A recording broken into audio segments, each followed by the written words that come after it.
एक बार की बात है। एक गांव राजापुर में एक गरीब औरत सुधा रहती थी। सुधा के 2 बच्चे थे, सोनू और मोनू।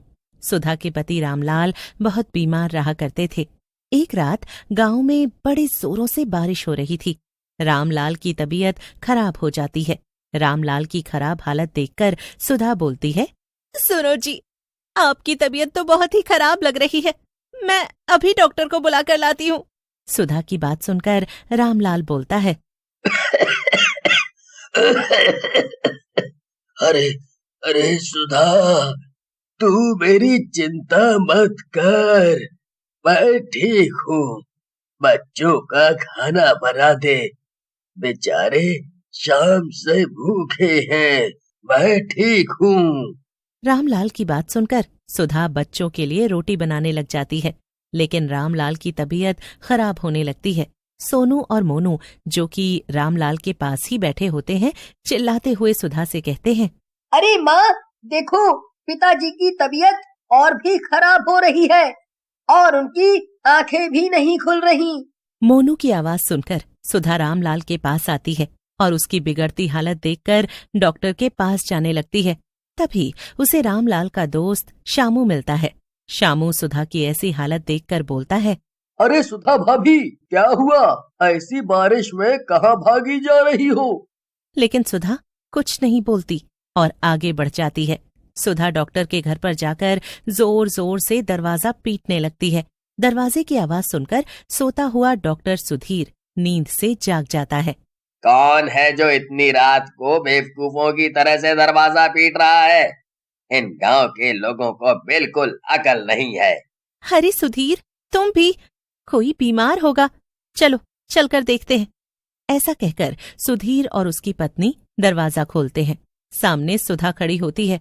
डॉक्टर को देखकर सुधा कहती है, डॉक्टर साहब, मेरे साथ चलिए। मेरे पति की तबीयत बहुत ही ज्यादा खराब है।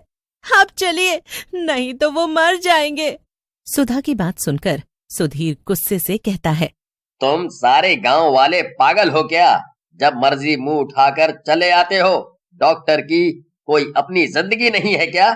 चली जाओ यहाँ से, सुबह देखते हैं। ऐसा कहकर डॉक्टर सुधीर अपने घर का दरवाजा बंद कर देता है। सुधीर की बात सुनकर उसकी पत्नी काजल बोलती है, सुधीर, ये तुम्हें क्या हो गया है? तुम्हें उस दुखियारी औरत के साथ जाना चाहिए। ये तुम्हारा धर्म और काम है। काजल की बात सुनकर सुधीर हंसने लगता है और बोलता है, अरे काजल, इस गांव के लोग बहुत ही कंजूस हैं और पैसे देने में रोने लगते हैं। इसलिए जितना पैसा उतना काम, समझी? चलो, अब अपना दिमाग मत लगाओ और मुझे मेरा काम करने दो। सुधा वहां से निकलकर अपने घर की तरफ जा रही होती है। तभी बारिश की वजह से उसका पैर फिसल जाता है और वो गिर पड़ती है। उसका सिर एक बड़े पत्थर से टकरा जाता है, जिसकी वजह से उसकी मौत हो जाती है। घर पर सोनू और मोनू सुधा का इंतजार कर रहे होते हैं। सोनू भैया, माँ कहाँ गई है? इतनी देर हो गई, मुझे डर लग रहा है। पिताजी भी कुछ नहीं बोल रहे हैं। तू चिंता मत कर मोनू, माँ आती ही होगी। ज्यादा तबीयत खराब होने की वजह से रामलाल की भी मौत हो जाती है। उधर सुधा मरने के बाद चुड़ैल बन जाती है, लेकिन उसे कोई देख नहीं पाता। वो चुड़ैल बने हुए अपने घर के अंदर पहुंचती है, जहां सोनू और मोनू जोर जोर से रो रहे होते हैं। मोनू और सोनू के रोने की आवाजें सुनकर शामू भी वहां आ जाता है। थोड़ी देर में सुबह हो जाती है। सुबह गांव वालों को पत्थर के पास सुधा की लाश पड़ी मिलती है। दूसरा गांव वाला, जिसका नाम राजपाल होता है, वो गांव वालों से कहता है, अरे गांव वालों, ये तो सुधा भाभी की लाश है। लगता है बेचारी रात में इस पत्थर से टकरा गई। चलो, बेचारी का अंतिम संस्कार कर दें। फिर गांव वाले मिलकर सुधा और रामलाल दोनों का अंतिम संस्कार कर देते हैं। सोनू और मोनू को शामू अपने घर ले जाता है। शामू की पत्नी पार्वती दोनों बच्चों को देखकर बोलती है, अरे, बिल्कुल राम और लक्ष्मण लग रहे हैं। तुम दोनों चिंता मत करो। सुधा बहन के बाद तुम मुझे भी अपनी माँ जैसा ही समझो। दूसरी तरफ सुधा की मौत की खबर सुधीर के घर पर भी पहुंच जाती है, जिसे सुनकर काजल सुधीर से कहती है, देखा, अगर तुम उस दिन उस बेचारी सुधा के साथ चले गए होते तो वो आज जिंदा होती। लेकिन नहीं, तुम्हें तो पैसा प्यारा है, चाहे वो कैसे भी आए। काजल की बात सुनकर सुधीर हंसने लगता है और बोलता है, काजल, तुम कितना सोचती हो। अरे, जो जिंदगी हम जीते हैं उसमें पैसा लगता है, समझी। मैंने बहुत मेहनत की है यहाँ तक पहुंचने में, इसलिए मैं सिर्फ पैसा देखता हूँ, पैसा। सुधीर की बात सुनकर काजल गुस्से से कहती है, तुम कितने घटिया इंसान हो। डॉक्टर की डिग्री पैसा कमाने के लिए नहीं होती है, बल्कि लोगों की मदद और भलाई के लिए होती है। लेकिन शायद तुम नहीं समझोगे, इसलिए मैं तुम्हारा ये घर छोड़कर जा रही हूँ। ऐसा कहकर काजल सुधीर का घर छोड़कर चली जाती है। उसी रात जब सुधीर अपने कमरे में सो रहा होता है, सुधीर की नजर उस पर पड़ती है तो वो चौंक कर उठ जाता है। सुधा, तुम तो मर चुकी हो। कौन हो तुम? लेकिन सुधा बिना कुछ बोले वहां से गायब हो जाती है। अगली सुबह सुधीर ये बात अपने एक नौकर शंभू को बताता है, जिसे सुनकर शंभू बोलता है, मालिक, हमें लगता है ये सुधा मरने के बाद चुड़ैल बन गई है और आपको मारना चाहती है। मैं तो कहता हूँ आप किसी तांत्रिक से मदद ले लें।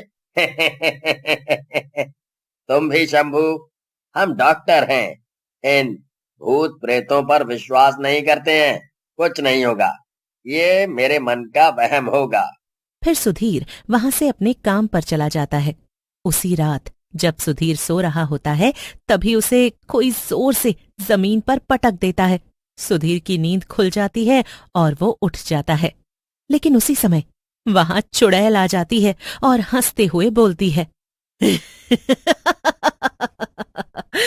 तेरी आवाज यहां से बाहर नहीं जा रही है, तू जितना भी चिल्ला ले। तुम तो सुधा हो, तुम मर चुकी हो, लेकिन मेरे पीछे क्यों पड़ी हो? मुझे जाने दो, मैंने क्या बिगाड़ा है तुम्हारा? कितने भोले बन रहे हो तुम डॉक्टर। पैसे के लालच में तुम मेरे साथ नहीं आए, जिसकी वजह से मेरी और मेरे पति दोनों की मौत हो गई। मेरा पूरा परिवार बिखर गया। मैं तुझे नहीं छोड़ूंगी। और फिर वहां से चली जाती है। उसके जाने के बाद शंभू आता है और सुधीर से बोलता है, अरे बाप रे, क्या हुआ आपको? मुझे पहले क्यों नहीं बुलाया? अरे शंभू, अभी कुछ मत पूछ, मुझे डॉक्टर के पास ले चल। मुझे बहुत तेज दर्द हो रहा है, मैं रास्ते में तुझे सारी बात बताता हूँ। फिर शंभू सुधीर को लेकर एक दूसरे डॉक्टर के पास जाता है। शंभू तांत्रिक को लेने चला जाता है और थोड़ी देर बाद तांत्रिक को लेकर घर वापस आ जाता है। तांत्रिक को देखकर सुधीर खुश हो जाता है। मेरे रहते वो चुड़ैल तेरा कुछ नहीं बिगाड़ सकती। ऐसी चुड़ैलें तो मैं पान की तरह खा जाता हूँ। रात होते ही चुड़ैल वहां आ जाती है। तू यहाँ से चला जा तांत्रिक, नहीं तो बेकार में मारा जाएगा। मैं यहाँ केवल इस डॉक्टर के लिए आई हूँ। इसको मारने के बाद यहाँ से चली जाऊंगी। तू यहाँ से भाग जा। लेकिन तांत्रिक चुड़ैल की बात नहीं सुनता और अपने जादू से चुड़ैल को बांध देता है। चुड़ैल को बंधा हुआ देखकर सुधीर वहां से भाग जाता है। सुधीर को भागता हुआ देखकर चुड़ैल गुस्से में आ जाती है और तांत्रिक के बंधनों को तोड़ देती है। मैंने तुझे मौका दिया था कि तू यहाँ से भाग जाए और अपनी जान बचा ले, लेकिन तू नहीं माना। ऐसा कहकर चुड़ैल तांत्रिक को मार डालती है और सुधीर को पकड़ लेती है। कहाँ भाग रहा है डॉक्टर? अभी तो मेरा बदला बाकी है। उसी समय वहां सोनू और मोनू आ जाते हैं। उनके साथ शामू भी होता है। माँ छोड़ दो इन्हें, अगर ये मर गए तो गांव वालों का इलाज कौन करेगा? सोनू की बात सुनकर चुड़ैल सुधीर को छोड़ देती है। तुम दोनों ने मेरी आंखें खोल दी, लेकिन इसने कभी फिर से गलत काम किया तो मैं वापस आऊंगी। ऐसा कहकर चुड़ैल वहां से गायब हो जाती है और सुधीर सोनू और मोनू को गोद ले लेता है।